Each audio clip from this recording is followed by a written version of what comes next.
नमस्कार, मैं उदय और आप देख रहे हैं देवभूमि एक्सप्रेस। चलिए बुलेटिन की शुरुआत करते हैं बड़ी खबरों के साथ। प्रधानमंत्री नरेंद्र मोदी ने उत्तराखंड को एक बड़ी सौगात दी है। देहरादून में हुए कार्यक्रम में पीएम मोदी ने 18,000 करोड़ रुपए की परियोजना का उद्घाटन किया और शिलान्यास किया। प्रधानमंत्री ने दिल्ली देहरादून आर्थिक गलियारा समेत 11 विकास परियोजनाओं की आधारशिला रखी। दिल्ली देहरादून आर्थिक गलियारा 8,300 करोड़ रुपए की लागत से बनेगा, जिससे दिल्ली से देहरादून जाने में सिर्फ 6 घंटे के बजाय महज 2.5 घंटे लगेंगे। दिल्ली देहरादून आर्थिक गलियारे में हरिद्वार, मुजफ्फरनगर, शामली, यमुनानगर, बागपत, मेरठ और बड़ौद से कनेक्टिविटी के लिए 7 प्रमुख इंटरचेंज होंगे। गलियारे में 500 मीटर के अंतराल पर वर्षा जल संचयन और 400 से अधिक वाटर रिचार्ज पॉइंट की व्यवस्था भी होगी। इसके साथ ही हल्द्वानी, सहारनपुर से भद्रावाद, हरिद्वार को जोड़ने वाली ग्रीनफील्ड अलाइनमेंट परियोजना का निर्माण लगभग 2,000 करोड़ रुपए से अधिक की लागत से किया जाएगा। साथ ही मनोहरपुर से कांगड़ी तक बनने वाली हरिद्वार रिंग रोड करीब 1,600 करोड़ रुपए से अधिक की लागत से तैयार होगी।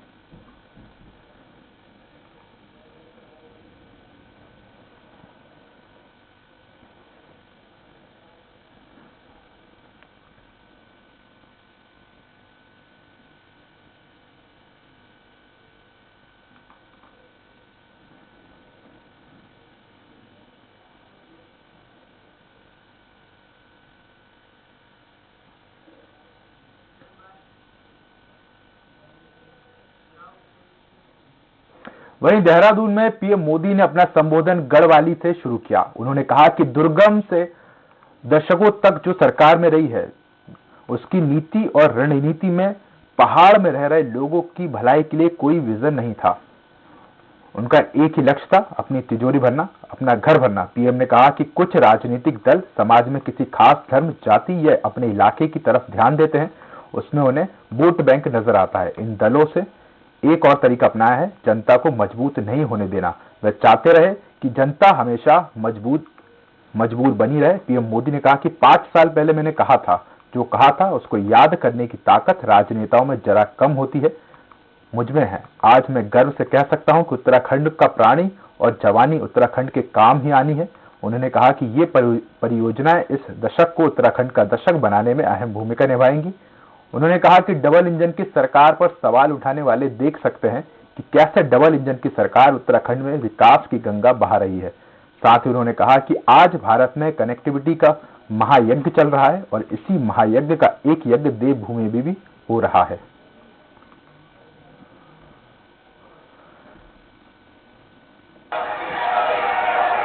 उत्तराखंड का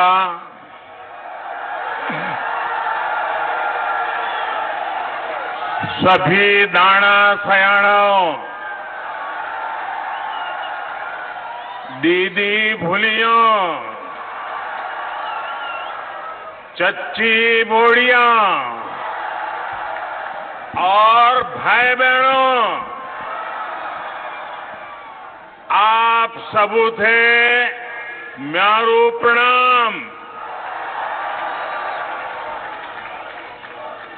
मिथे भरोसा है कि आप लोग कुशल मंगल होला। मैं आप लोगों थे सेवा लगन छू, आप स्वीकार करा।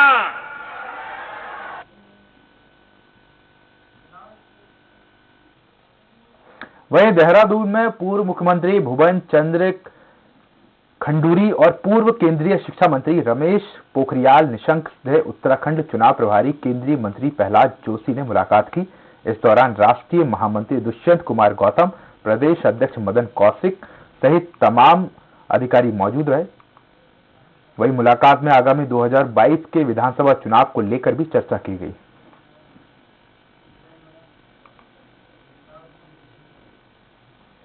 वहीं विजय संक्रांत यात्रा के तहत आम आदमी पार्टी के प्रदेश प्रभारी दिनेश मोहनिया द्वारहाट पहुंचे, जहां उनका भव्य स्वागत किया गया। दिनेश मोहनिया ने द्वारहाट में आयोजित विशाल जनसभा को संबोधित किया। उसके बाद ढोल नगाड़ों के साथ पैदल यात्रा निकाली। उन्होंने कहा कि 5 साल खराब करने वाले नेता को सजा मिलनी चाहिए। जो नेता वोट मांगने आए उससे 5 साल का हिसाब जरूर ले। जिस विधायक का काम ठीक हो उसे ही वोट दें।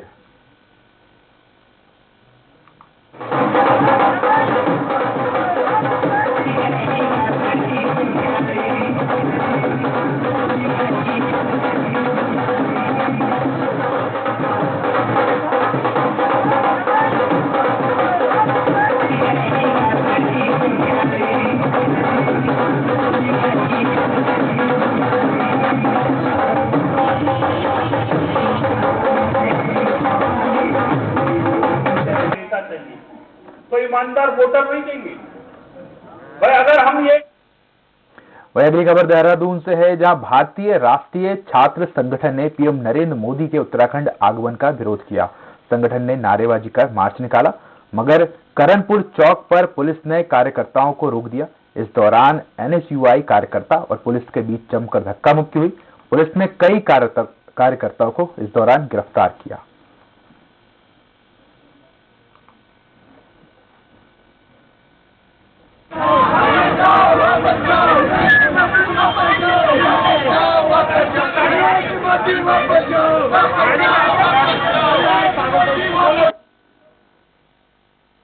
तो सेल्फी कैसे लोगों की जान लेती है, इसका एक इससे जुड़ी आपको खबर बताते हैं। रुद्रपुर में चलती ट्रेन के पास सेल्फी लेना 2 युवकों को भारी पड़ गया। चलती ट्रेन की चपेट में आने से दोनों युवकों की कटकर मौके पर ही दर्दनाक मौत हो गई। सूचना पर पहुंची पुलिस ने शवों को कब्जे में लेकर पोस्टमार्टम के लिए भेज दिया है। मृतकों की पहचान अल्मोड़ा जनपद निवासी के रूप में हुई है। वहीं फिलहाल पुलिस ने परिजनों को घटना की जानकारी दे दी है।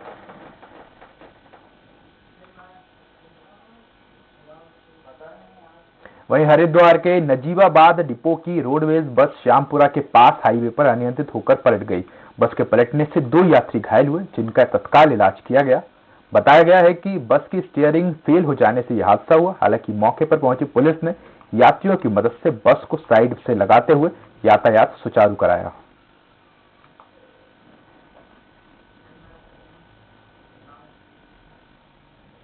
वहीं खटीमा के सीमांत गांव के सैकड़ों परिवारों का जनजीवन डैम से लगातार बढ़ रहे जल भराव के कारण अस्त व्यस्त हो गया है। लगभग 60 सालों से लोग खेती-बाड़ी कर अपना गुजर बसर कर रहे हैं, मगर हर साल डैम में पानी भरने के चलते ग्रामीणों के मकानों से लेकर फसलों तक प्रभावित होती हैं, जिसके चलते ग्रामीण भूखमरी के कगार पर आ गए हैं और डैम के जल भराव से मच्छर, मगरमच्छ जैसे खतरनाक जलीय जीवों से भी खतरा बना रहता है। कांग्रेस के कार्यकारी अध्यक्ष ने पीड़ितों से मिलकर उन्हें मदद का आश्वासन दिया। ग्रामीणों ने भुवन कापड़ी के माध्यम से जल भराव कम कराने की गुहार लगाई है।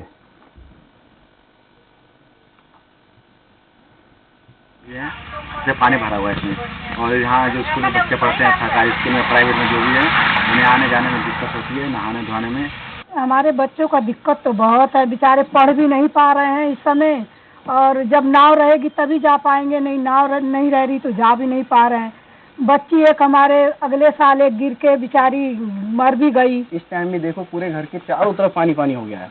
अभी धीरे धीरे बढ़ते ही जा रहा है। अभी पता नहीं मगरमच्छ भी पकड़ भेजे थे, वीडियो हमारे पास है, वीडियो भी हमारे पास पड़ी है। इस टाइम भी वो मगरमच्छ को लेकर हम सूखी नहर में छोड़ के आए थे। हमारा ये कोशिश रहेगी कि आने वाले समय में जब कांग्रेस की सरकार रहेगी तो कोई ऐसा ठोस तरीका निकाला जाए जिससे कि प्रतिवर्ष उन्हें जल भराव न रहना। वहीं सितारगंज के सिख समाज के लोगों ने एसडीएम तुषार सैनी से मुलाकात कर गुरुद्वारा नानक मत्ता साहिब की प्रबंधन कमेटी पर लगे धांधली के आरोपी की निष्पक्ष जांच कराने की मांग की है। बता दें कि सितारगंज के एक युवक हरविंदर सिंह ने प्रबंधन कमेटी पर धांधली के आरोप लगाते हुए जिलाधिकारी से मामले की जांच की थी। डीएम ने जांच के लिए 3 सदस्यीय टीम गठित कर जांच के आदेश दिए थे, जिसमें एसडीएम सितारगंज को भी जांच टीम का सदस्य बनाया गया है। और इस विषय में मैंने डीएम उधम सिंह नगर को जांच के लिए एप्लीकेशन लगाई थी।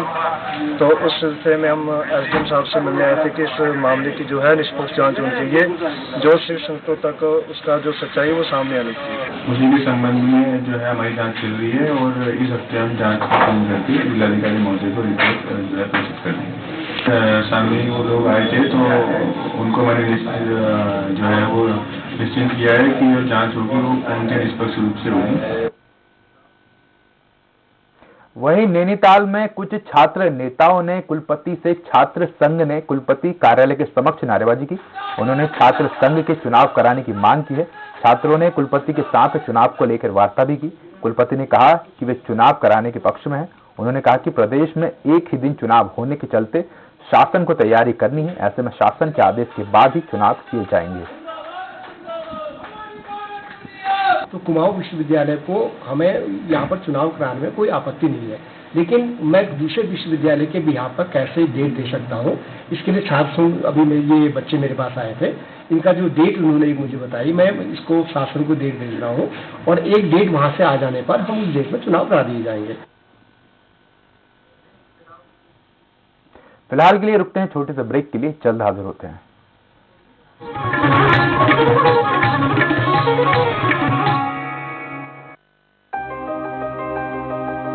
राज्य के विकास में उसके आधारभूत ढांचे का अहम योगदान रहता है और परिवहन तंत्र की मजबूती आधारभूत ढांचे की आधारशिला है। इसीलिए उत्तराखंड सरकार ने प्रदेश के सड़क, रेल और हवाई यातायात को मजबूती से विस्तार देने का बीड़ा उठाया है। मुख्यमंत्री पुष्कर सिंह धामी की अगुवाई में राज्य के परिवहन तंत्र के विकास के लिए कई अभूतपूर्व कदम उठाए गए हैं। उत्तराखंड में एयर कनेक्टिविटी को नए कलेवर में ढालने का काम पूरे जोरों पर है। प्रदेश सरकार ने उत्तराखंड में एविएशन टरबाइन फ्यूल यानी ATF में लगने वाले वैट को 20% से घटाकर 2% कर दिया है।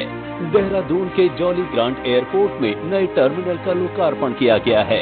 एयरपोर्ट का क्षेत्रफल विस्तार करते हुए इसे 40,000 स्क्वायर फीट से बढ़ाकर 3 लाख स्क्वायर फीट कर दिया है। राज्य में हेली सेवाओं की बढ़ोतरी करते हुए देहरादून श्रीनगर, देहरादून पिथौरागढ़, पंतनगर पिथौरागढ़ जैसे कई नए हवाई मार्गों पर हेली सेवा की शुरुआत करने का निर्णय लिया गया है। केंद्र सरकार के सहयोग से 4 धाम रेल प्रोजेक्ट का काम शुरू होने वाला है।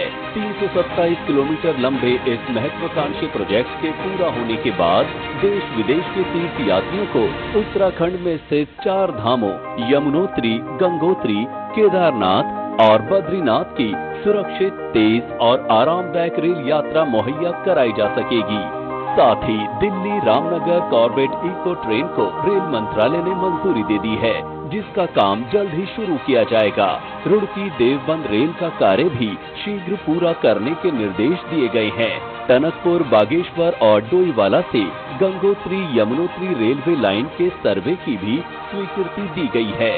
हरिद्वार देहरादून रेल लाइन के दोहरीकरण का काम 2 चरणों में जल्द ही पूरा किया जाएगा। सड़क परिवहन के क्षेत्र में 4 धाम ऑल वेदर रोड परियोजना का काम भी पूरे जोरों पर है। इसके तहत 4 धामों के साथ साथ टनकपुर पिथौरागढ़ को जोड़ने वाली लगभग 900 किलोमीटर लंबी सड़क को हर तरह के मौसम के अनुकूल बनाने के अलावा उनके चौड़ीकरण का कार्य किया जा रहा है। इसके अलावा हल्द्वानी, देहरादून, हरिद्वार व रुद्रपुर में ट्रैफिक की समस्या के निवारण हेतु आउटर रिंग रोड का निर्माण करने की घोषणा भी मुख्यमंत्री धामी ने की है। साल 2025 तक उत्तराखंड को एक आदर्श राज्य के रूप में विकसित करने के लक्ष्य की प्राप्ति हेतु तेजी से आगे बढ़ रही है उत्तराखंड सरकार। विकल्प रहित संकल्प, नए इरादे, युवा सरकार। उत्तराखंड विकास के स्वर्णिम पथ पर।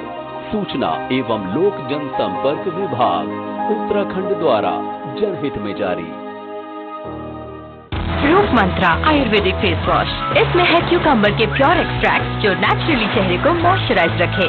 ये कोई कॉस्मेटिक नहीं, आयुर्वेदिक औषधि है। दिल्ली सरकार के स्कूलों के 3 लाख बच्चे, उनके 51,000 बिजनेस आइडियाज और सरकार की ओर से 60 करोड़ रुपए का सीड कैपिटल। ये है दुनिया का सबसे बड़ा startup program Business Blasters. Business Blasters program के हर एपिसोड में हम मिलेंगे ऐसी ही 3 टीमों से जो इन्वेस्टर्स के सामने अपने बिजनेस आइडिया को करेंगी पिच, ताकि उन्हें अपने बिजनेस के लिए मिल सके इन्वेस्टमेंट। अब कल के बड़े बड़े बिजनेसमैन एंड विमेन निकलेंगे दिल्ली सरकार के स्कूलों से। बिजनेस ब्लास्टर 28 नवंबर से हर रविवार शाम 7 बजे प्रमुख टीवी चैनल्स पर। मुल्तानी कोका, कफ सिरप, तुलसी, वसा, यस्ती मधु, पिपली के गुणों से भरपूर जो खांसी पर करे तुरंत असर, ताकि बदलते मौसम के साथ आप न बदले। छत्तीसगढ़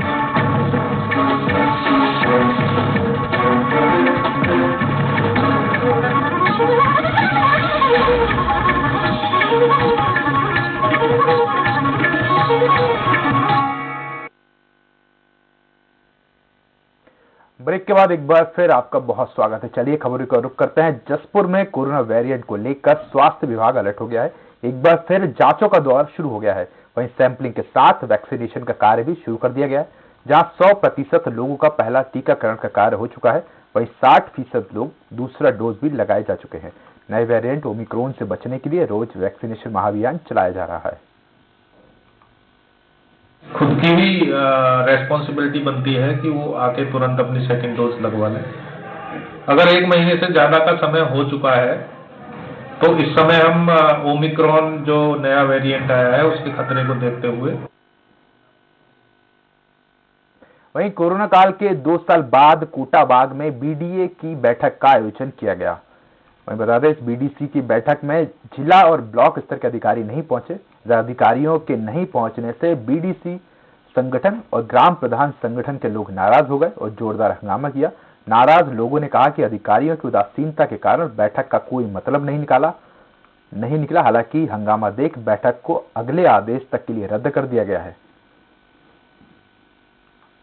उपस्थित नहीं रहे, आपके ब्लॉक के अधिकारी उपस्थित नहीं रहे और जिन संबंधित विभागों से अधिकारी उपस्थित नहीं रहे और इनकी उदासीनता और इनकी अकर्मण्यता को देखते हुए आज हमने समस्त क्षेत्र पंचायत संगठन ने इसका पुरजोर विरोध करा है। हम पूर्ण तरीके से सारे जनप्रतिनिधि, चाहे वो ग्राम प्रधान हो, चाहे बीडीसी मेंबर हो, चाहे क्षेत्र के जनप्रतिनिधि, हम पूर्ण तरीके से हमने इसका बहिष्कार किया है। आपका एजुकेशन डिपार्टमेंट हो गया, स्वास्थ्य विभाग हुआ, इसमें लचर व्यवस्था है बिल्कुल। वहीं पिथौरागढ़ के बैरीनाग राजकीय स्नातकोत्तर महाविद्यालय में राष्ट्रीय तंबाकू नियंत्रण कार्यक्रम को आगे बढ़ाने के लिए शपथ दिलाई।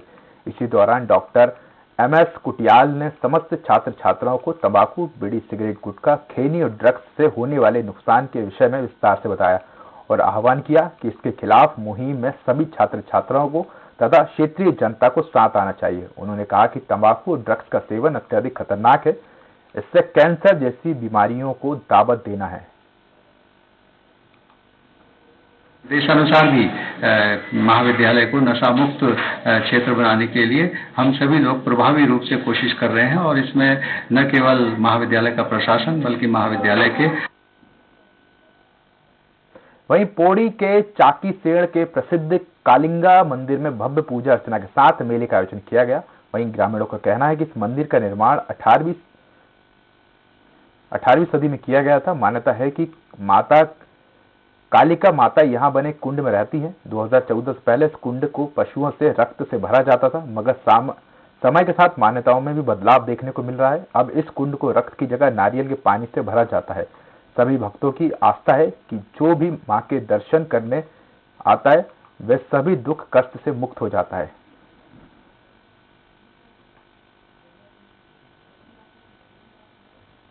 सभी भक्तों की मनोकामना पूर्ण करने वाली माता कही जाती है। 18वीं सदी से इस मंदिर का निर्माण हुआ है। पहले यहाँ पे बलि प्रथा थी, लेकिन अब 2014 के बाद बलि प्रथा बंद हो गई और सिर्फ और नारियल की भेंट चढ़ाया जाता है। पहले जो कुंड रक्त से भरा जाता था, अब नारियल पानी से इस कुंड को भरा जाता है। वही खबर चमोली से है, जहां पर्यटन एवं ट्रेक द हिमालयास की टीम बद्रीनाथ पहुंची। प्रोजेक्ट मैनेजर ने बताया कि यमुनोत्री गंगोत्री से पंबाली कांठा होते हुए केदारनाथ के पुराने रास्ते का सर्वेक्षण कर लिया गया। चारधाम ट्रेल टीम ने अब तक 700 किलोमीटर लगभग यात्रा तय कर चुकी है। उन्होंने कहा कि टीम 50 दिन में 1200 किलोमीटर की पूरी यात्रा करेगी। टीम अपनी यात्रा पुराने पैदल रास्तों से ऋषिकेश लक्ष्मण झूला में समाप्त करेगी। पौराणिक चारधाम के रास्ते के लिए एक शोध दल भेजा गया है, जो कि 25 अक्टूबर 2021 को ये दल मुख्यमंत्री द्वारा फ्लैग ऑफ होने के बाद ऋषिकेश से पैदल यात्रा शुरू की है। इस पैदल यात्रा की लगभग लंबाई 1200 किलोमीटर है। वहीं खबर रुद्रप्रयाग से है, जहां केदारनाथ समेत पहाड़ी इलाकों में रुक रुक कर बर्फबारी हो रही है। वहीं बता दें कि निचले क्षेत्रों में बारिश से लोग घरों में दुबके हुए हैं। दुग्ध गंगा, चौराबाड़ी समेत कई क्षेत्रों में बर्फबारी जारी है। बर्फबारी के कारण सभी निर्माण कार्य बंद पड़े हैं। आपको बता दें कि सितंबर से नवंबर के बीच कई बार हिमपात हो चुका है।